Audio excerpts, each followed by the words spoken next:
Hello everyone, welcome back. कैसे हैं आप लोग? आशा करते हैं आप लोग बहुत अच्छे होंगे। डियर स्टूडेंट्स, आज के इस लेक्चर के साथ हम आपकी अप्लाइड मैथ सेकेंड की सबसे ज़्यादा इम्पॉर्टेंट यूनिट, जो कि आपके सिलेबस की यूनिट 3 है, जिसके अंतर्गत आपको एकमात्र चैप्टर पढ़ना है जिसका नाम वृत्त अर्थात सर्कल है, कि ज़बरदस्त शुरुआत करने वाले हैं। जैसा कि प्रीवियस लेक्चर के माध्यम से, प्रीवियस वीडियोज़ के माध्यम से मैंने बार बार आप सभी लोगों को ये अवगत कराया है कि वृत्त चैप्टर आपके सिलेबस का सबसे ज़्यादा इम्पॉर्टेंट चैप्टर है, क्योंकि यही एक चैप्टर ऐसा है जिसको अकेले पढ़ के आप अपने एग्ज़ाम में 12 मार्क्स ऑब्टेन कर सकते हैं। मिनिमम 12 मार्क्स केवल इसी एक चैप्टर से आपके एग्ज़ाम में पूछा जाता है। तो आप समझ सकते हैं कि ये यूनिट, अर्थात ये यूनिट क्या बोले, इस यूनिट के अंदर तो एक ही चैप्टर है, तो ये चैप्टर आपके लिए कितना ज़्यादा इम्पॉर्टेंट है। इस चैप्टर की शुरुआत आज के इस लेक्चर से हम आप सभी लोगों के साथ करने वाले हैं। कॉपी और पेन निकालेंगे, ध्यान से एक एक बात को देखो, जल्दबाजी है, निकल लीजिए, समझ में नहीं आएगा, ठीक है ना। पूरा ध्यान से सुनेंगे, समझेंगे। हमारा उद्देश्य आपको मैथ्स को सिखा देना है, जिससे उसके बिहाफ पर जो भी क्वेश्चन आपके आए आप उनको सॉल्व कर सकें, ठीक है। कंसेप्ट सिखा देंगे, क्वेश्चन खुद ब खुद सॉल्व हो जाएंगे। क्वेश्चन रटाएंगे, फिर आपको कोई अलग क्वेश्चन दे देगा तो आप उसको सॉल्व नहीं कर पाएंगे। इसलिए आज का ये लेक्चर लगभग 40 मिनट का होने वाला है। लेक्चर को कंप्लीट देखेंगे, माइंड में एकदम सटीक तरीके से चैप्टर धीरे धीरे बैठ जाएगा। 12 मार्क्स आपको दिलवा के रहूँगा। बस इस चैप्टर के अप्रॉक्सीमेटली 10-12 लेक्चर होंगे, उनको आपको अटेंड करना है। आइए बिना फालतू की बात किए हम क्लास को स्टार्ट करते हैं। चैप्टर का नाम वृत्त है, 12 मार्क्स का आने वाला है। हमारे सिलेबस की यूनिट 3 है, जिसको हम 2 डायमेंशनल ज्योमेट्री के नाम से जानते हैं। सर्कल अर्थात वृत्त। सबसे पहले हम लोग ये जानेंगे कि वृत्त अर्थात सर्कल क्या होता है, क्योंकि इतनी डेफिनेशन तो क्लियर होनी ही चाहिए। तो वृत्त सब लोग जानते हैं कि सर वृत्त ऐसे बनता है। तो जब ऐसे बनता है, देखो ये पॉइंट से बनता है। तो सर्कल अर्थात वृत्त क्या है? बिंदु अर्थात पॉइंट का एक समूह है, एक कलेक्शन है। ध्यान दीजिए, हम यहाँ कलेक्शन बना रहे हैं, समूह बना रहे हैं। आराम से समझते चलिए, कॉपी और पेन लेकर के बैठिएगा। मूवी और वेब सीरीज की तरह मत देखिएगा, मज़ा नहीं आएगा फिर, ठीक है। ये क्या है? कलेक्शन ऑफ पॉइंट्स है, बिंदुओं का समूह है, जिसकी एक फिक्स बिंदु से दूरी सदैव नियत रहती है, उसी को हम वृत्त कहते हैं। ये जो फिक्स पॉइंट होता है, इसी को हम वृत्त का क्या कहते हैं डियर स्टूडेंट्स? केंद्र कहते हैं, जिसको इंग्लिश में हम सेंटर ऑफ द सर्कल कहते हैं। और ये जो फिक्स डिस्टेंस होती है, इसी को वृत्त की त्रिज्या कहा जाता है, जिसको हम इंग्लिश में क्या कहते हैं? रेडियस ऑफ द सर्कल कहते हैं। और ये जो पॉइंट्स का कलेक्शन होता है, बिंदुओं का समूह होता है, इस बिंदुओं के समूह को हम वृत्त की परिधि कहते हैं। इंग्लिश में हम इसको सरकमफ्रेंस बोलते हैं, सरकमफ्रेंस ऑफ द सर्कल। इतनी बातें सबको समझ में आ गई होंगी। सर्कल की डेफिनेशन मैं बोल रहा हूं, तो चाहे तो आप लिख लें। वृत्त की परिभाषा क्या है? वृत्त ऐसे बिंदुओं का बिंदुपथ है या ऐसे बिंदुओं का समूह है जिसकी एक निश्चित बिंदु से दूरी सदैव नियत रहती है, वृत्त कहलाता है। इस निश्चित बिंदु को वृत्त का केंद्र कहते हैं, निश्चित दूरी को वृत्त की त्रिज्या कहते हैं। इन बिंदुओं के समूह को हम वृत्त की परिधि कहते हैं। इंग्लिश में लिखना चाहते हैं तो आप कह सकते हैं the group of points which is always equidistance from a fix point is called circle. That fixed point is called center of the circle. Fixed distance is called radius of the circle and the group of points is called circumference of the circle. ये circle की basic definition थी, जो बताना आवश्यक था, आपको पता होना चाहिए। बाकी डियर स्टूडेंट्स, सर्कल से रिलेटेड बहुत सारे टर्म्स ऐसे हैं जो आपने इसके पहले क्लासेस में सीखा। जैसे इसकी कॉर्ड क्या होती है, डायमीटर क्या होता है, कॉर्ड मतलब जीवा, डायमीटर मीन्स व्यास, ठीक है। स्पर्श रेखा क्या होती है, जिसको हम टेंजेंट कहते हैं। ऐसे छोटे छोटे टर्म्स ऐसे हैं जो आप लोगों ने क्लास 8th में, 9th में, 10th में सीखा है। अगर आपको वो याद रहते हैं तो अच्छी बात है, नहीं याद है तो जब हम प्रॉब्लम सॉल्व कराएंगे तो उनके बारे में हम डिस्कस करते हुए चलेंगे। बाकी थोड़ा सा नॉलेज स्ट्रेट लाइन का होना चाहिए। बहरहाल आपको कुछ भी नहीं आता ना, बिल्कुल आप हमारे साथ बने रहिएगा, चीज़ों को अच्छे से मैं आपको समझाऊंगा एकदम बेसिक से। तो ये सर्कल की डेफिनेशन हो गई। क्लियर हो गया होगा, इसको आप सभी लोग नोट कर सकते हैं। अब हम शुरुआत करते हैं इस चैप्टर की यात्रा। इस चैप्टर की शुरुआत हम करते हैं, यात्रा मंगलमय हो ऐसी कामना करते हैं। इसलिए आप सभी लोगों से एक छोटी सी विनती, एक छोटा सा रिक्वेस्ट है कि एक बार इस लेक्चर को अपने दोस्तों तक शेयर कर दीजिए। बहुत ही शिद्दत से पढ़ाऊंगा, जिसके पास भी आप लेक्चर को शेयर करेंगे ना, वो आपको दुआएं देगा कि यार इसके पहले आपने मेरे पास क्यों नहीं भेजा। ऐसा मैं मान रहा हूँ, बस खुश रहने दीजिए और प्रयास करिए आप भी। तो इस चैप्टर के अंतर्गत हमें वृत्त के समीकरण के बारे में पढ़ना है, इक्वेशन ऑफ सर्कल। ये क्या होता है सर? आपने जब पॉलिटेक्निक एंट्रेंस एग्जाम की प्रिपरेशन करी होगी या आप क्लास 11th पढ़े होंगे, उसमें एक चैप्टर आपने पढ़ा होगा स्ट्रेट लाइन अर्थात सरल रेखा। वहाँ पर आप लोगों ने स्ट्रेट लाइन का इक्वेशन लाइन ऑफ इक्वेशन आप लोगों ने पढ़ा होगा।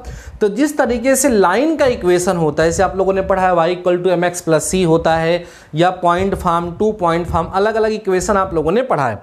उसी तरीके से सर्कल अर्थात वृत्त का भी समीकरण होता है। अच्छा, किसी के समीकरण अर्थात इक्वेशन का मतलब क्या होता है? उसमें किसी भी कर्व का इक्वेशन का मतलब होता है उस कर्व पर एक ऐसा पॉइंट ले लीजिए x, y, और x, y के बीच में ऐसा रिलेशन, ऐसा संबंध जो उस कर्व पर पड़ने वाले सभी के सभी पॉइंट के लिए सेटिस्फाई होता हो, उसी को उसका समीकरण कहते हैं। ठीक है, जैसे हम वृत्त का समीकरण, जैसे हम किसी लाइन का इक्वेशन लिख दिए y = 2x + 7, ये किसी लाइन का इक्वेशन है। तो ये जिस लाइन का इक्वेशन है उस लाइन पर जितने भी पॉइंट होंगे, मीन्स x और y की वैल्यू, उन सब से इक्वेशन सेटिस्फाई होगा। तो जिस तरीके से किसी लाइन का इक्वेशन होता है, उसी तरीके से सर्कल का भी इक्वेशन होता है। तो सर्कल एक 2D फिगर है जिसके इक्वेशन के बारे में हम लोग पढ़ेंगे। आपने स्ट्रेट लाइन अर्थात सरल रेखा पढ़ा है तो आपको याद होगा कि उसमें आप लोगों ने स्ट्रेट लाइन के अलग अलग फॉर्म पढ़े थे। स्लोप इंटरसेप्ट फॉर्म क्या होता है, इंटरसेप्ट फॉर्म क्या होता है, नॉर्मल फॉर्म क्या होता है, आप लोगों ने पढ़ा है। उसी तरीके से वृत्त अर्थात सर्कल के भी अलग अलग फॉर्म हम लोग यहाँ पर पढ़ने वाले हैं और उनका यूज करके हम प्रॉब्लम को सॉल्व करने वाले हैं। ज़्यादा बात नहीं समझ में आ रही, टेंशन मत लीजिए, धीरे धीरे करके हम सब्जेक्ट में इंटर करेंगे, टॉपिक में इंटर करेंगे और आपको समझाते हुए चलेंगे। पहला इक्वेशन हम यहाँ पढ़ने चल रहे हैं, डिराइव करने चल रहे हैं, जो कि है वृत्त का समीकरण जिसकी त्रिज्या तथा केंद्र ज्ञात हो। पहले वृत्त का समीकरण, पहला टाइप हम लोग पढ़ने चल रहे हैं। ध्यान से समझिएगा और नोट करते हुए चलिएगा डियर स्टूडेंट्स। ध्यान समझना, वृत्त का समीकरण, ध्यान समझना डियर स्टूडेंट्स। वृत्त का समीकरण, कैसे वृत्त का समीकरण? ठीक है, जिसका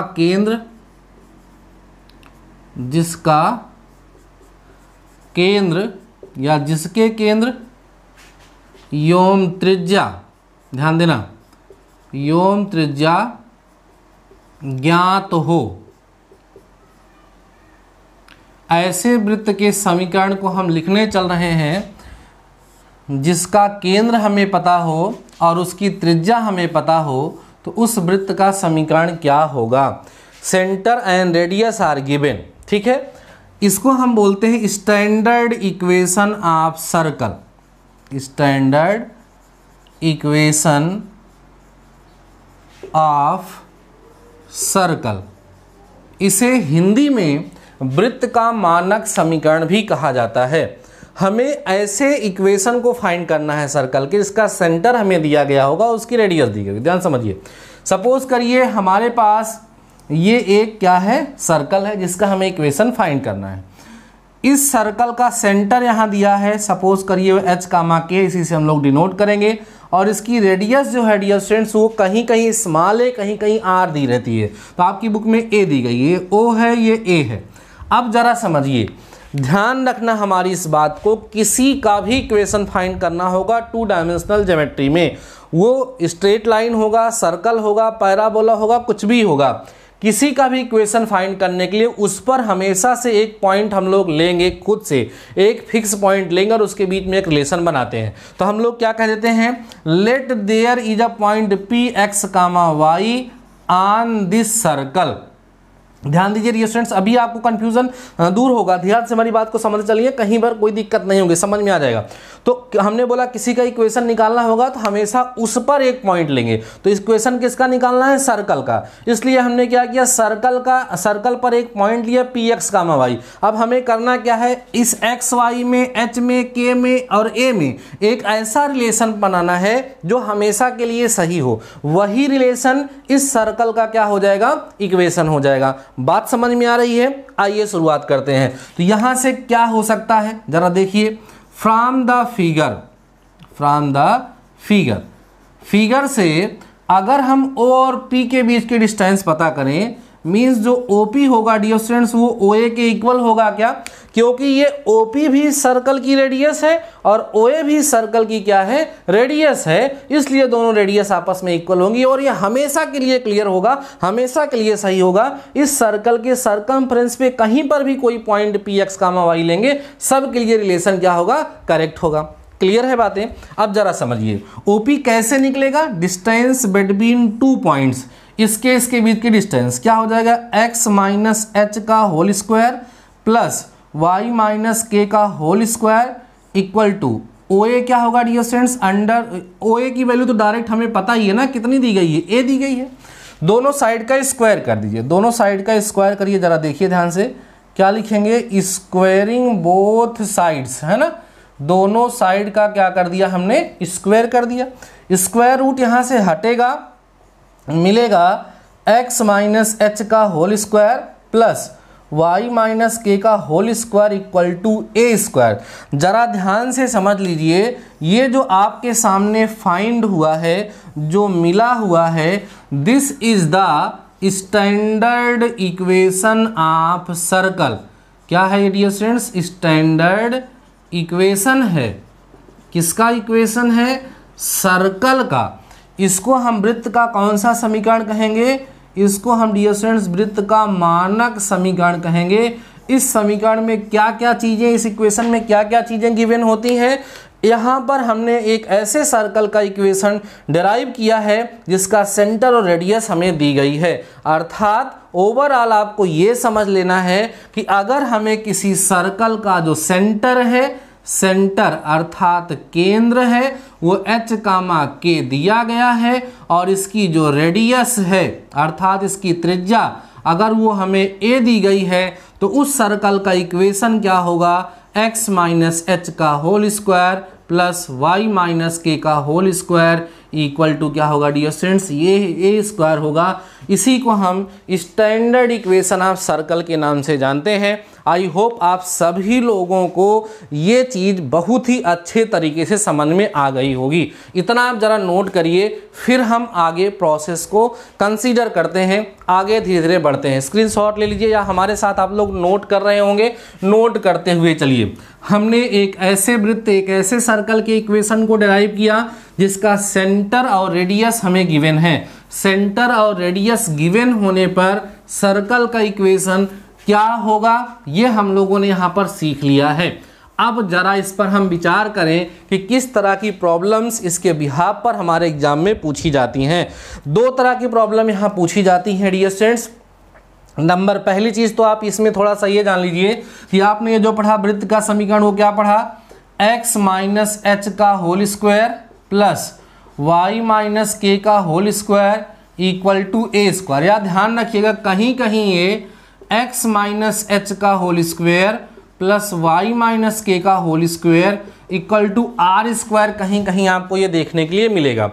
है क्या कि इसमें रेडियस जो है, इस वाले में जो अभी हम लोग पढ़ रहे हैं, इसमें रेडियस को a से दिखाया गया, उसमें r से।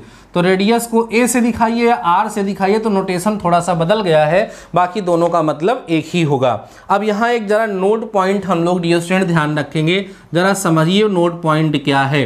क्या नोट पॉइंट है, हम पढ़ेंगे यहाँ if h, k equal to 0, 0।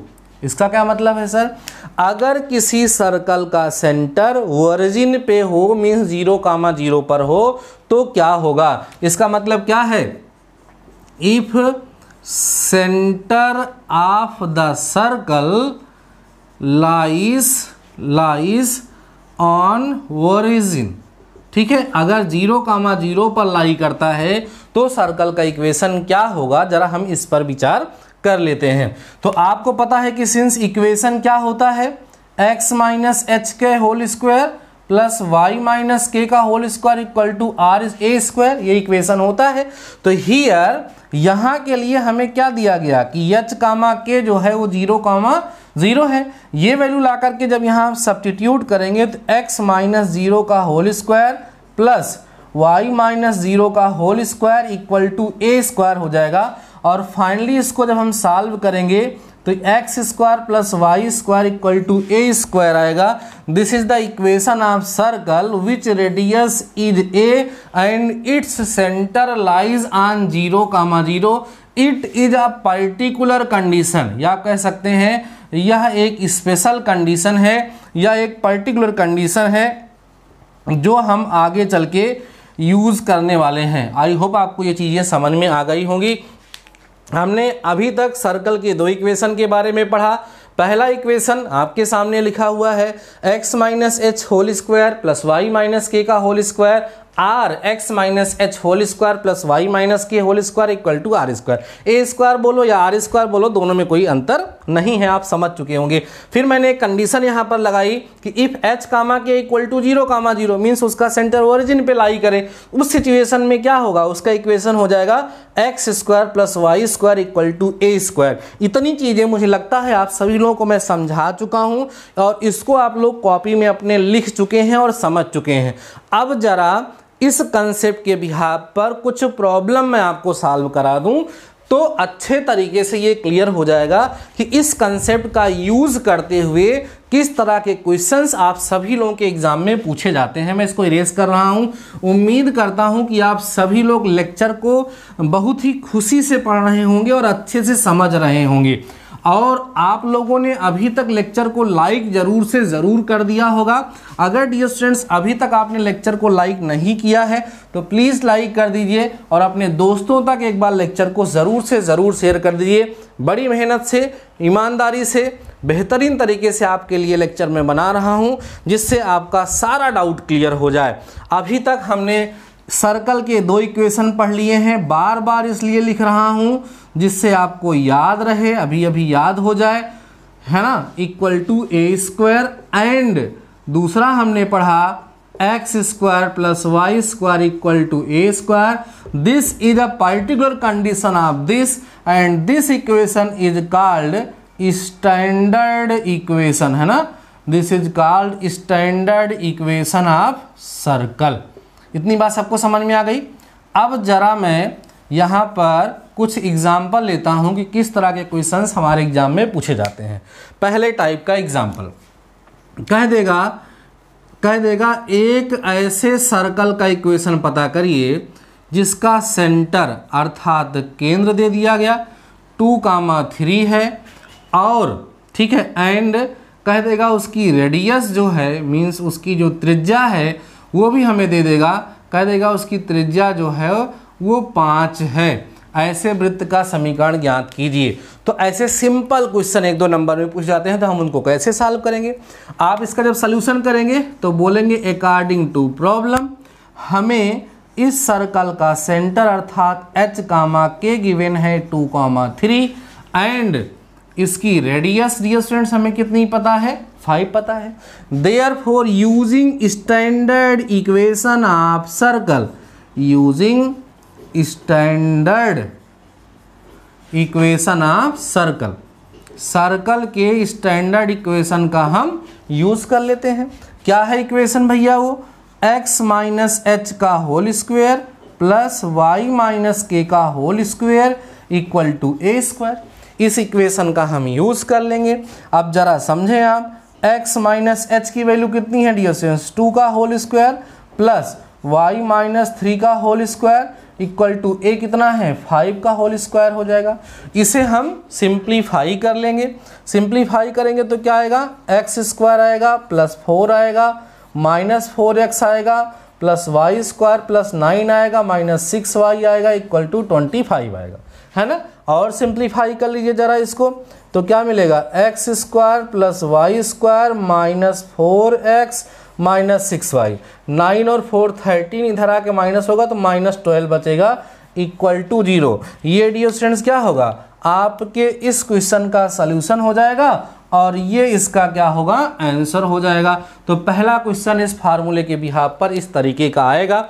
आपको यहाँ ध्यान ये रखना है डियर स्टूडेंट्स कि अगर हमें किसी सर्कल अर्थात किसी वृत्त का केंद्र और त्रिज्या दे दिया गया हो तो हम उस वृत्त का समीकरण, उस सर्कल का इक्वेशन आसानी से फाइंड कर सकते हैं। ये आपको दिमाग में रखना है। तो दिमाग में हमेशा रखेंगे, अगर किसी सर्कल का इक्वेशन हमें फाइंड करने के लिए कहा जाएगा तो हम किस बात की तलाश करेंगे, उस सर्कल के सेंटर और रेडियस की, क्योंकि सर्कल का सेंटर और रेडियस अगर हमें मिल जाता है तो उसकी मदद से हम सर्कल का इक्वेशन फाइंड कर सकते हैं। ऐसा आप सभी लोगों को अब यहाँ पर ज्ञात हो चुका है, आप लोग इसको समझ चुके हैं। इसको आप नोट कर लीजिए, फिर मैं दूसरे टाइप का क्वेश्चन आप सभी लोगों के साथ जरा शेयर करता हूं। इसको ध्यान से समझते चलना डियर स्टूडेंट्स, कहीं पर भी लेक्चर को स्किप मत करिएगा, ध्यान से चीजों को समझते हुए चलेंगे, क्वेश्चन अच्छे तरीके से आएगा आपको। दूसरा जो है डियर स्टूडेंट्स, वो सर्कल का इक्वेशन दे देगा। जैसे दे देगा एक सर्कल का इक्वेशन x-2 का whole square plus y plus 3 का होल स्क्वायर इक्वल टू दे देगा 49। ठीक है, कह देगा find the centre and radius of the given circle. इस सर्कल का, इस वृत्त का केंद्र और त्रिज्या ज्ञात कीजिए। तो हम लोग क्या करेंगे, सबसे पहले इसे स्टैंडर्ड फॉर्म में कन्वर्ट करेंगे। x माइनस एच का होल स्क्वायर, तो x-2 का होल स्क्वायर लिखा है, ठीक ही है, प्लस इसको y माइनस 3 का होल स्क्वायर लिख देंगे, उस रूप में दिखने लगेगा, और इसको हम 7 का स्क्वायर लिख देंगे। क्या बात समझ में आ रही है? अब जरा हम इसको कंपेयर कर देंगे डियर स्टूडेंट्स, किससे, हम इसको कंपेयर कर देंगे x माइनस एच का whole square plus y minus के का whole square equal to a square से कंपेयर कर देंगे। तो h की वैल्यू आपको 2 मिलेगी और k की वैल्यू आप देखेंगे तो -3 मिलेगी, और a की वैल्यू डियर स्टूडेंट्स क्या मिल जाएगी, 7 मिल जाएगी। तो इस वृत्त जिसकी हम बात कर रहे थे, इसका सेंटर क्या होता है, h, k होता है। तो आ जाएगा 2, -3, और इसकी रेडियस अर्थात जो त्रिज्या है वो हमने कितना फाइंड कर लिया है, 7 यूनिट फाइंड कर लिया है। तो ये जो फार्मूला आप सभी लोगों ने पढ़ा, इसका यूज करते हुए केवल और केवल यही 2 टाइप के क्वेश्चन पूछे जा सकते हैं। फर्स्ट टाइप का क्वेश्चन क्या होगा, सर्कल का सेंटर और उसकी रेडियस दी गई होगी, हमें सर्कल का इक्वेशन फाइंड करना होगा। दूसरा टाइप का क्वेश्चन जो होगा वो क्या रहेगा डियर स्टूडेंट्स, उसमें सर्कल का इक्वेशन दिया गया होगा, उसकी सेंटर और रेडियस आप सभी लोगों से पूछी जाएगी। अगला टॉपिक डिस्कस करूं उसके पहले मैं 2 क्वेश्चन आप सभी लोगों को टास्क के रूप में दे रहा हूं। मानता हूं बड़ा इंपॉर्टेंट और बड़ा इजी, मैं मानता हूं कि इजी टॉपिक है, फिर भी आप इसको सॉल्व करेंगे तो मुझे अच्छा लगेगा। नंबर पहला, find the equation of circle which centre is 2, -2 and radius equal to √3 unit. ठीक है, या 2√3 लिख लो। एक ऐसे सर्कल का इक्वेशन फाइंड करिए जिसका सेंटर 2, -2 है और रेडियस 2√3 है। इसका हमें इक्वेशन फाइंड करके आप कमेंट सेक्शन में कमेंट करेंगे। दूसरा, एक सर्कल का इक्वेशन दिया गया है x + 7 का whole square plus y square equal to 625 यहाँ पर आपको दिया गया है, और हमें क्या करना है, इस सर्कल का सेंटर और रेडियस फाइंड करना है। हमें क्या, आपको फाइंड करना और कमेंट सेक्शन में मुझे कमेंट करके बताना है। 2 क्वेश्चन मैं दे रहा हूं। पहला क्वेश्चन है, एक वृत्त का केंद्र ये है, त्रिज्या ये है, उस वृत्त का समीकरण ज्ञात कीजिए। दूसरा क्वेश्चन है, एक वृत्त का समीकरण ये दिया गया है, इसका केंद्र और त्रिज्या क्या होगी हमें बताइए। तो दोनों क्वेश्चन को आप सॉल्व कर लेंगे और कमेंट सेक्शन में कमेंट करके मुझे आंसर बता देंगे। अब एक छोटा सा टॉपिक मैं और कवर करूंगा अभी इस लेक्चर में, उसके बाद फिर अगले लेक्चर में हम और सारे टॉपिक के बारे में डिस्कस करेंगे। अभी पहले आप सभी लोग इन दोनों क्वेश्चन को नोट कर लिए होंगे। आप लोग जरा आगे बढ़िए। टॉपिक है वृत्त का प्राचलिक या परिमितीय समीकरण। ठीक है, वृत्त का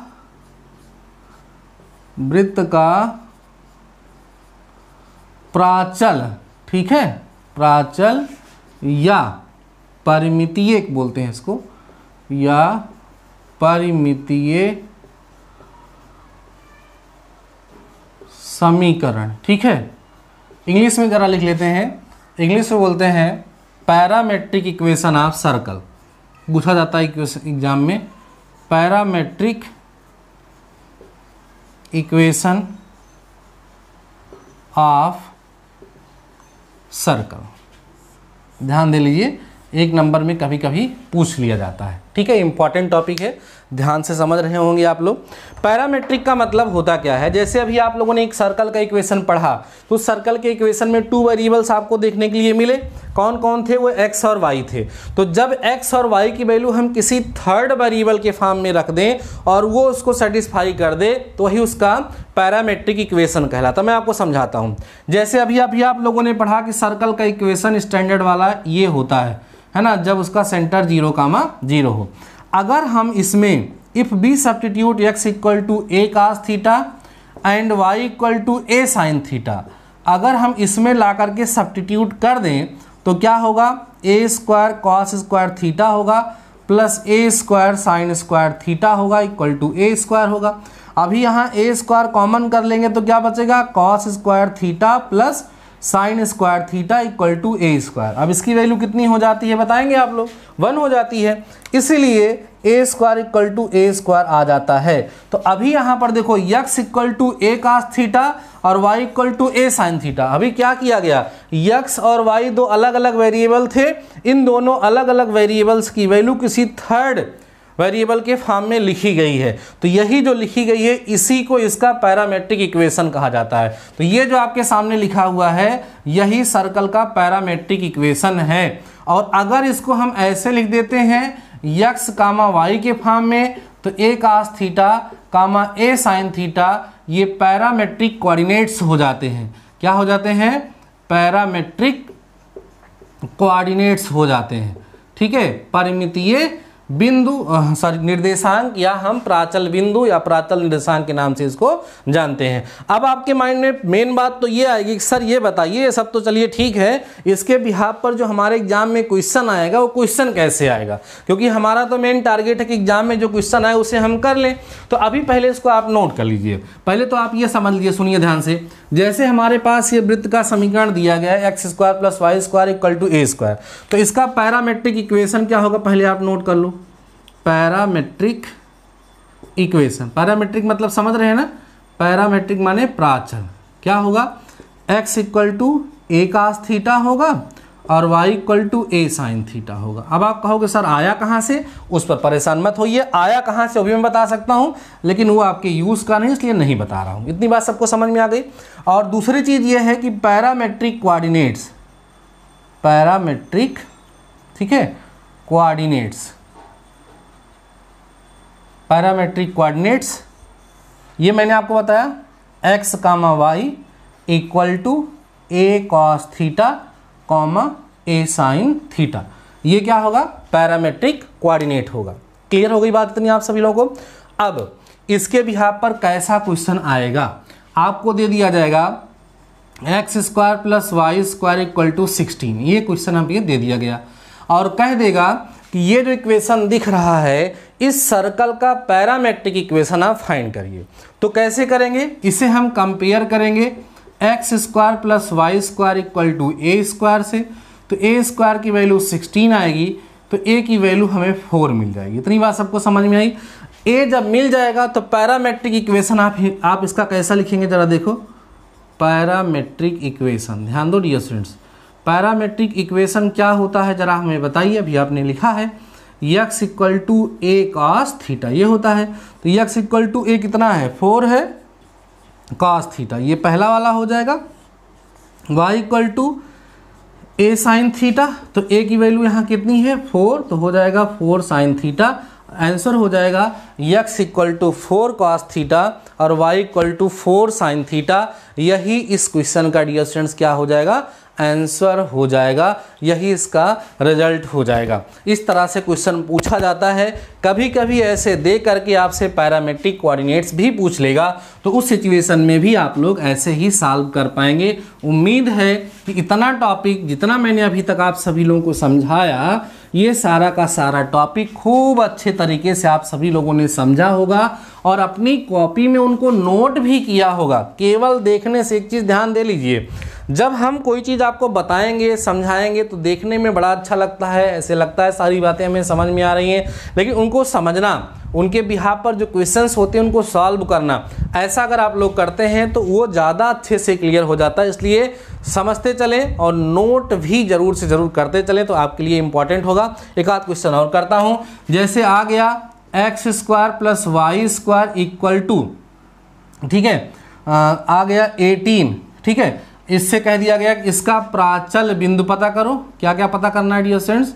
प्राचल बिंदु पता करने के लिए बोल दिया, और साथ ही साथ बोल दिया कि इस वृत्त का प्राचल समीकरण भी आप ज्ञात कीजिए।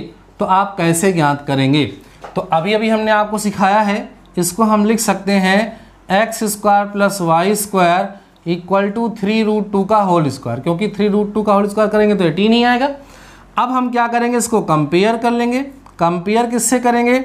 X square plus Y square equal to A square से। तो finally a square equal to आपको 3√2 का होल स्क्वायर मिलेगा, और यहाँ से dear students a equal to 3√2 मिल जाएगा। कई लोग सोचेंगे sir a equal to plus minus क्यों नहीं लगा रहे हैं? क्योंकि रेडियस है, नेगेटिव नहीं कंसीडर करी जाएगी। जब रेडियस आपको मिल जाएगा तो आप लिखेंगे पहले इसका प्राचल बिंदु, है ना, जिसको हम लोग बोलेंगे पैरामेट्रिक कोऑर्डिनेट्स। प्राचल बिंदु कैसे लिखा जाएगा? कैसे लिखा जाएगा? X comma y. तो एक्स कामा वाई क्या होता है? ए कॉस थीटा। तो ए का मतलब कितना हो गया? 3√2। ऐसे डायरेक्ट लिख दीजिए, ऐसे लिख दीजिए। क्या होता है डियर स्टूडेंट्स? ए कॉस थीटा होता है, कामा ए साइन थीटा होता है। तो ए का मतलब कितना हो गया? 3√2 हो गया। कॉस थीटा हम लिख ही देंगे, कामा 3√2 ये साइन थीटा, ये इसका क्या हो गया? प्राचल बिंदु हो गया। इसके बाद आपसे कहा जाएगा प्राचल समीकरण बताइए, ठीक है, क्या बताइए?